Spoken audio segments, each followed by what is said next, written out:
दोस्तों कुछ टाइम के लिए हम लोग अपना जजमेंटल सोच को थोड़ा सा साइड में रख के एक बार हम लोग सोचेंगे और हम लोग देखेंगे डेटा पॉइंट के हिसाब से कि एक्चुअली में आईडीएफसी बैंक, एचडीएफसी बैंक कब बनेगा, बनेगा अगर बनेगा तो कब बनेगा, अगर नहीं बनेगा तो क्यों नहीं बनेगा।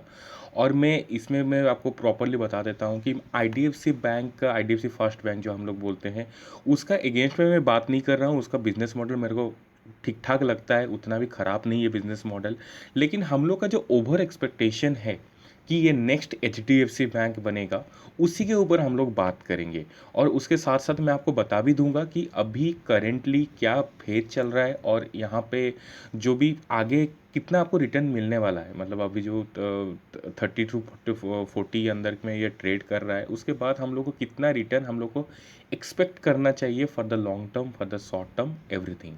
तो नमस्कार दोस्तों, मार्केट लाइट में आपका स्वागत है। सबसे पहले आपको एक चीज़ रिक्वेस्ट करूंगा कि एक बार वीडियो को लाइक कर दीजिए, क्योंकि आप लोग लाइक थोड़ा करने में थोड़ा हिचकिचाते हो। कोई बात नहीं, अगर अच्छा लगा तो एक बार ज़रूर लाइक कर दीजिएगा, ये मेरा रिक्वेस्ट रहेगा। तो बिना टाइम वेस्ट किए मैं आपको लेके चलता हूँ डेटा पॉइंट के ऊपर। तो सबसे पहले आईडीएफसी बैंक का जो मार्केट कैपिटलाइजेशन और एचडीएफसी बैंक का मार्केट कैपिटलाइजेशन के हिसाब से काफ़ी दूर है, करेक्ट। और आईडीएफसी बैंक का सबसे पहले मैं बता देता हूँ, इसका जो मोट होता है, इसका जो आपका कम्पिटिटिव एडवांटेज होता है वो क्या होता है कि एचडीएफसी बैंक जब भी शुरुआत किया हुआ था तब वो सबसे पहले कॉरपोरेट अकाउंट में फोकस किया हुआ था, राइट। और यहाँ पे अभी आईडीएफसी बैंक क्या कर रहा है कि डायरेक्ट रिटेल में घुस गया है, क्योंकि वैद्यनाथन सर जो है वो रिटेल का एक्सपर्ट है, जैसे कि हम लोग जानते हैं।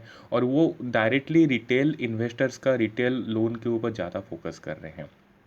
उसके बाद अगर किसी के पास H D F C bank हो गया, कोटक महिंद्रा बैंक हो गया, या कहीं पे भी कोई भी प्राइवेट बैंक के साथ उसका अकाउंट है, तो वो अकाउंट क्या आप लोग को ट्रांसफ़र करने के लिए ईजी होगा?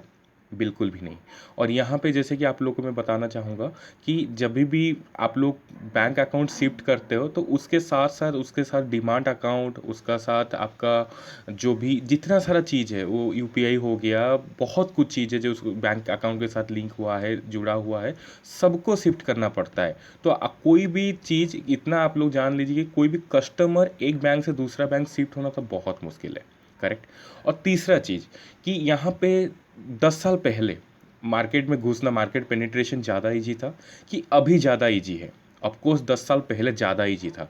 और उस टाइम जो H D F C bank अपना जो मार्केट कैपिटलाइजेशन, मार्केट पेनिट्रेशन बढ़ा चुका है, तब यहाँ पे अगर हम लोग बात करेंगे I D F C bank के हिसाब से, तो उसके लिए थोड़ा सा दिक्कत, थोड़ा सा नहीं बहुत ज़्यादा दिक्कत होगा, राइट। और यहाँ पे कैपिटल फास्ट के साथ जो भी यहाँ पे आप लोग का मर्जर हो गया, उसको एक्विजिशन हो गया, तो उसमें आपका थोड़ा सा उसका पेनिट्रेशन बढ़ा हुआ है, ये मैं मान रहा हूँ।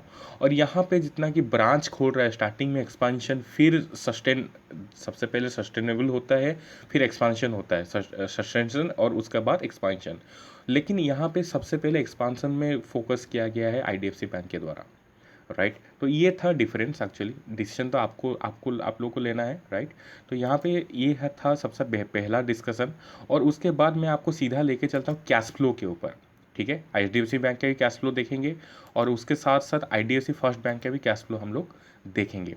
तो सबसे पहले कैश फ्रॉम ऑपरेटिंग एक्टिविटी के बाद बात करूँ, तो ऑपरेटिंग एक्टिविटी में आप लोग को दिख जाएगा कि यहाँ पे जो 2418 मार्च 2020 का ऑपरेटिंग प्रॉफिट था।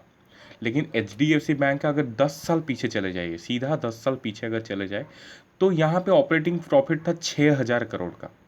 तो इतना आप लोग को थोड़ा सा मतलब आसपास का भी अंदाज़ा लग गया होगा कि 10-12 साल पहले H D F C bank का जो भी हालत था, उससे भी थोड़ा सा कम हालत में, थोड़ा सा कम प्रॉफिट अभी I D F C first bank है। तो आप लोग को इतना तो कंफर्म हो गया होगा कि नेक्स्ट 10 ईयर्स में आपका लगभग आईडीएफसी बैंक एचडीएफसी बैंक के आसपास भी नहीं पहुंच सकता है, राइट। इतना मैं आपको अभी से बता देता हूँ, राइट। और यहाँ पे उसके बाद अगर मैं बात करूँ कासा रेशियो की, कासा रेशियो तो obviously H D F C bank का स्ट्रॉन्ग है ही। उसके बाद मैं अगर रेशियो की बात करूँ, तो यहाँ पे अगर मैं रेशियो में क्लिक करता हूँ और यहाँ पे सबसे पहले मैं रेशियो के बाद यहाँ पे मैं अगर रेशियो में आ जाता हूँ, तो यहाँ पे जो आर ओ सी है, यहाँ पे आप लोग को दिख जाएगा I D F C bank के केस में 1.40, करेक्ट। और यहाँ पे एचडीएफसी बैंक के केस में आरओसी दिख जाएगा 3.33, राइट। अभी का बात करेंगे क्योंकि ये अभी का सिचुएशन में है, क्योंकि अभी ये 3.33 के हिसाब से कैलकुलेट किया जा रहा है, तो उसके हिसाब से एचडीएफसी बैंक आगे 10 साल के बाद कितना तक पहुंच सकता है, लेकिन आईडीएफसी बैंक कहाँ पहुंच सकता है, करेक्ट। अगर कासा रेशियो के हिसाब से बात करें तो कासा रेशियो थोड़ा सा स्ट्रॉन्ग है, मतलब लगभग आसपास है, थोड़ा सा 10% नीचे तो है ही। उसके बाद रिटर्न ऑन असेट, ये वाला बहुत कहानी बनाता है आपका बैंकिंग सेक्टर का, जैसे कि आप लोग को पता है। और ये रिटर्न ऑन असेट की बात किया जाए तो यहाँ पे आप लोग को दिख जाएगा कि -1.91, मतलब लोग असेट से रिटर्न लेते हैं, इनकम करते हैं, बट ये असेट के लिए और पे कर रहा है। खाली इस साल का बात नहीं कर रहा हूँ, फिर नेक्स्ट पिछले वाला साल जो है उसमें भी 1.16% उसका रिटर्न ऑन एसेट है माइनस में। नेगेटिव रिटर्न ऑन एसेट बहुत ही नेगेटिव चीज़ होता है, आप लोगों को जैसे पता है, बट एचडीएफसी बैंक के हिसाब से ये लास्ट 5 साल में पॉजिटिव में है, करेक्ट। तो ये मैं कंपेयर नहीं कर रहा हूँ, क्योंकि हम लोग का जो भी टॉपिक था कि आईडीएफसी बैंक और एचडीएफसी पे नेक्स्ट एचडीएफसी बैंक, उसके लिए मेरे को ये कंपैरिजन करना ज़रूरी हो गया है, बट ये कंपैरिजन करने लायक नहीं है। उसके बाद यहाँ पे कॉस्ट टू इनकम अगर बात करें तो आईडीएफसी बैंक का कॉस्ट टू इनकम जो रहता है 58%, 60% के आसपास का है, और ये 47% लास्ट ईयर था। तो बहुत ज़्यादा इन लोग का कॉस्ट आ रहा है कस्टमर एक्विजिशन और उनका सस्टेंशन के लिए, राइट, और एक्सपांशन के लिए बहुत ज़्यादा कॉस्ट आ रहा है।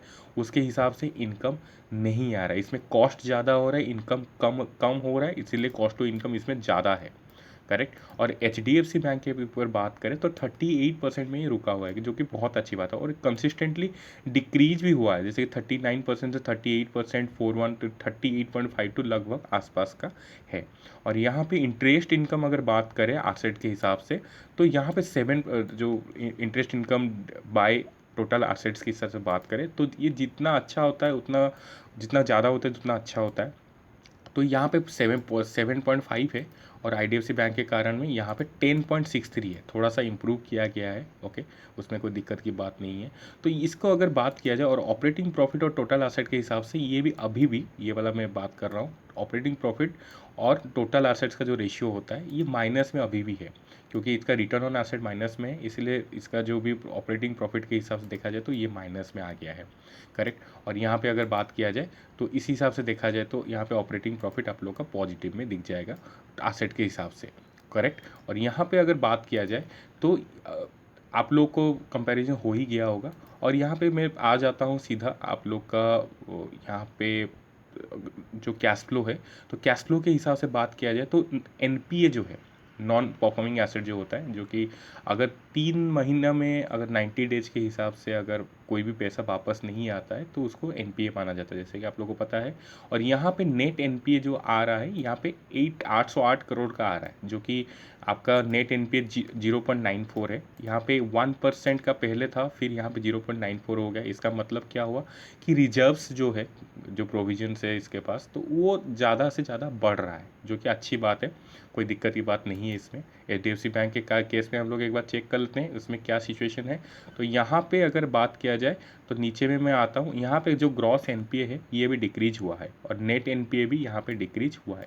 तो 0.36 हो गया इसका नेट एनपीए, लेकिन इसके केस में आपका नेट एनपीए आ रहा है 0.94। तो अभी का सिचुएशन में नेट एनपीए जिसके पास भी जो भी है वो तो कांस्टेंट है ना, उसको आज का हिसाब से वैल्यूएशन अगर किया जाए तो अभी भी NPA IDFC bank first bank के पास ज़्यादा है। और यहाँ पे जैसे कि आप लोगों को पता है कि आईडीएफसी फर्स्ट बैंक ज़्यादा से ज़्यादा रिस्क फैक्टर में फोकस कर रहा है, करेक्ट। और यहाँ पे आप लोग को इसमें थोड़ा सा इतना ज़्यादा कंजर्वेटिव होने का बिल्कुल भी ज़रूरत नहीं है, और हम लोग प्योरली डाटा पॉइंट के हिसाब से ही बात किए, करेक्ट। और यहाँ पे सीधा मैं टेक्निकल एनालिसिस में चलता हूँ। यहाँ पे अभी का सिचुएशन क्या है, कितना हम लोग को अभी प्रॉपर रिटर्न मिल सकता है। तो यहाँ पे जैसे कि आप लोग को दिखेगा एक कंप्लीट बुलिश ट्रेंड में है आईडीएफसी फर्स्ट बैंक, और जितना मेरे को उम्मीद है कि एक बार ये 44 का लेवल ज़रूर टच करना चाहिए, ओके। 44 का लेवल टच करने में ज़्यादा इसको परेशानी नहीं होगा। इसका जो कंक्लूजन है उसको कैसे मैं निकाला मैं आपको बता देता हूँ। यहाँ पे सबसे पहले है 32.79, ये वाला को इसको क्रॉस करने वाला है नेक्स्ट वीक। मैं आज शूट कर रहा हूँ 30 अगस्त को, तो 30 अगस्त के हिसाब से अगर बात किया जाए तो इसको अगर क्रॉस करेगा, बिकॉज यहाँ पे जो ग्रीन कैंडल बना हुआ है वो इसके साथ वॉल्यूम सपोर्ट में है। और दूसरी बात क्या है कि यहाँ पे जो गैप डाउन ओपनिंग हुआ था ओके। और यहाँ पे भी जो गैप डाउन ओपनिंग हुआ था, इसको अभी तक भरपाई नहीं हुआ है, तो कंप्लीटली अभी का सिचुएशन में ये थोड़ा बहुत ऊपर जाएगा और 37.68 लेवल तो फिक्स है। ओके, ये वाला जो लेवल में बात कर रहा हूँ, उसके बाद अगर बात किया जाए, यहाँ पे भी गैप अप ओपनिंग हुआ था, ठीक है, सॉरी गैप डाउन ओपनिंग हुआ था, तो इसको भरपाई करने के लिए ज़रूर आएगा ये आपका जो IDFC फर्स्ट बैंक। तो इसको भरपाई करने के लिए अगर जाएगा तो इसमें 43.38 इस टाइप का लेवल हम लोग को मिल रहा है। अगर इस ये वाला रेंज को अगर अच्छे से, जब तक ये यहाँ पे पहुँचेगा ये वाला गैप को फिल करने के लिए, तो यहाँ पे इसके ऊपर चला जाएगा और अच्छा वॉल्यूम के साथ चला जाएगा, तो कम्प्लीटली ये 56 का लेवल आराम से टच कर सकता है।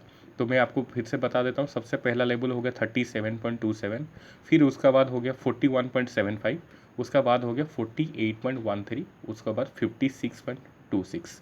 कहीं पे भी अगर आप लोग नोट करना चाहो तो कर सकते हो, ठीक है। तो यहाँ पे 60 का जो 56 का लेवल, ये वाला अचीवेबल है, और यहाँ पे आप लोग इसमें इन्वेस्टमेंट करके अच्छा रिटर्न कमा सकते हो, इसमें कोई दिक्कत की बात नहीं है। ओके, तो यहाँ पे अगर मैं बात करूँ तो कोई भी मैं अगर इसको समराइज करूँ प्रॉपरली, तो यहाँ पे जब भी मैं फंडामेंटल की बात करूँ, तो फंडामेंटल स्ट्रॉन्ग है, बट ऑपरेशन उतना ज़्यादा स्ट्रॉन्ग नहीं हो पा रहा है इसका।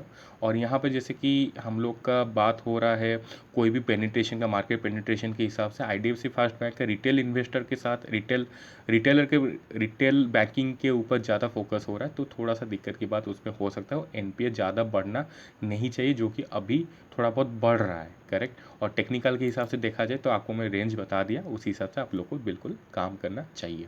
तो आज के लिए वीडियो इतना ही। अगर अच्छा लगा तो बिल्कुल लाइक कर दीजिएगा, कोई भी दिक्कत हो तो एक बार कमेंट्स में ज़रूर पूछ लीजिए।